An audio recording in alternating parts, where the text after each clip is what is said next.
Assassin's Creed Shadows is bringing back some amazing features from the previous games that I want to go over in this video. One of them are the roaming bosses. We of course saw them in Origins, it evolved in Odyssey with a full ranking and mercenary system, and in Valhalla we had similar type of sellout enemies that would roam the world and be some of the more challenging encounters in the game. While we don't have any footage of them yet, we did learn that these enemies are called Guardians in Shadows. Guardians will first spawn when the bell rings, they will go after you, search if they don't see you, you can try to kill them, they are pretty much the hardest archetype, but you can. And the cool part is that they are unlimited again. So in Origins and Valhalla, if you killed these roaming bosses, they would just disappear from the game, which made exploring overall less challenging. In Shadows, it will be more similar to Odyssey, or you could argue kinda similar to Mirage as well, where we of course had that bounty hunter spawn if you had the highest wanted status. A huge change though is that after the enemy sounds the alarm, not only the camp you are infiltrating, but the whole province will be alerted. So then when exploring the province, every enemy who for example spots you on the road will attack you on sight, but what's really cool is that the wanted status is only linked to one character. So if you got spotted with Naue, the enemy sounds the alarm, and then you switch to Yasuke, the enemies won't attack Yasuke on sight in that province, they only know about Naue. So there seem to be more benefits to switching to a different character instead of just wanting a different playstyle.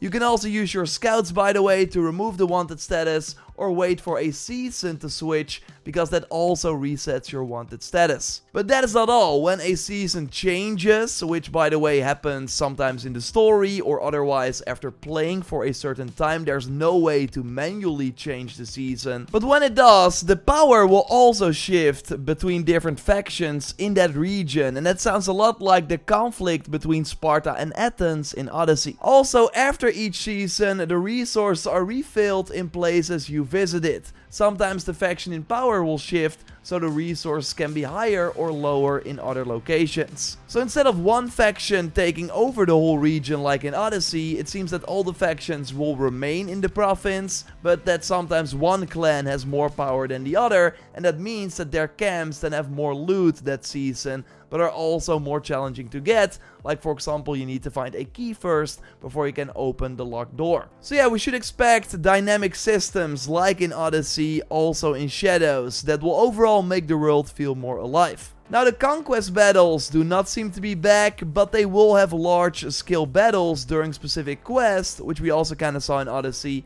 but there are more returning features that I'm happy about. Don't forget to leave a like, by the way, if you like the video so far, and subscribe to not miss any Assassin's Creed Shadows videos. Ubisoft namely teased the existence of fight tournaments, so I asked them about it. The tournament is a quest where you need to defeat a few opponents that are more handcrafted for specific challenges. It kinda sounds like the arena we had in Odyssey and Origins. Especially in Origins, we had some really cool handcrafted opponents that were a ton of fun and quite different to fight. So it seems like we will get something like that in Shadows as well. I hope it includes a wave-based mode too, where we can really test our combat skills against multiple enemies, but that has not been confirmed yet. The back eject is also back in Shadows, which was a big thing that was first missing from Mirage, but then later on added. Now of course, being in feudal Japan, we should not expect the same urban environments as a Mirage or like some of the older games, as the tallest buildings they have are pagodas and castles, and they are not like placed close to each other. Now of course the addition of the grapple hook still makes it possible to quickly go from roof to roof,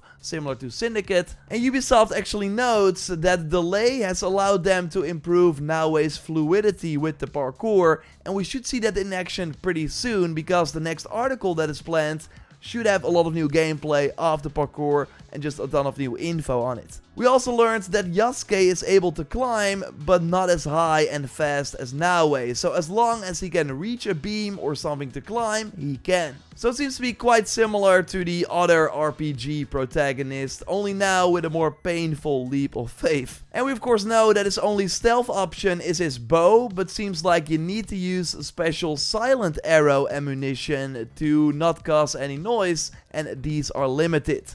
so maybe you will not have enough to take out a whole camp with just your bow. Another big feature that is back is of course the settlement, now called Hideout, that we can customize way more, kind of SimCity style. I already told you about pets that we can have run around in our hideout. Well, they now confirmed that you can collect them in your exploration and then bring them to your hideout. So maybe there will be a small like Pokemon style mini game that lets you like try and grab the animals so they go to your hideout, or maybe it will just be like a reward from a certain mission. Again though, there will also be helix packs with settlement pets that we can earn for free or buy with real money. We now also learned that each new thing you build will have a gameplay impact, like improving your scouts, upgrading your allies with the dojo, unlocking new engraving opportunities with the forge, and even things like a tea room that improves your ration efficiency. Yes, for one, seems like the engravings from Odyssey are back. Hopefully the perks we can put on gear and weapons are just as impactful as in that game. And yes, allies are another interesting thing here, where in Odyssey the lieutenants you recruited had some perks and the Yams Vikings in Valhalla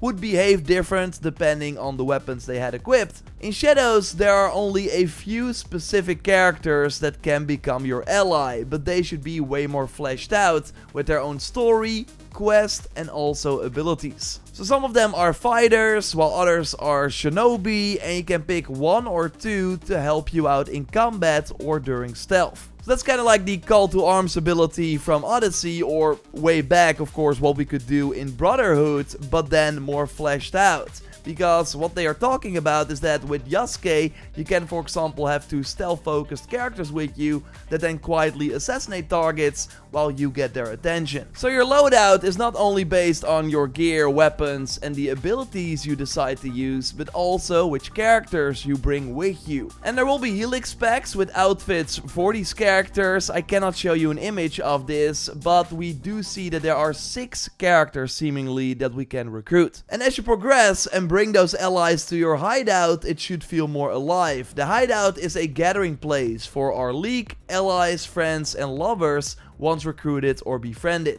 and reflects the choices Naoe and Yasuke make while exploring Japan. We of course have to wait and see, but this seems at least like a nice evolution of the Valhalla settlement, that even after fully upgrading and finishing the story could feel pretty empty, because most NPCs would just be stuck to one location.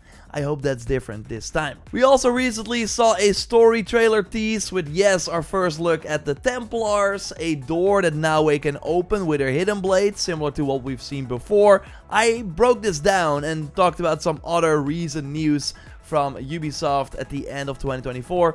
You can check that video out by clicking on the screen. A like would of course really help me out, and subscribe for way more Shadows content here on the channel. 2025 is going to be insane. Thanks for watching, and I will speak to you very soon. Goodbye.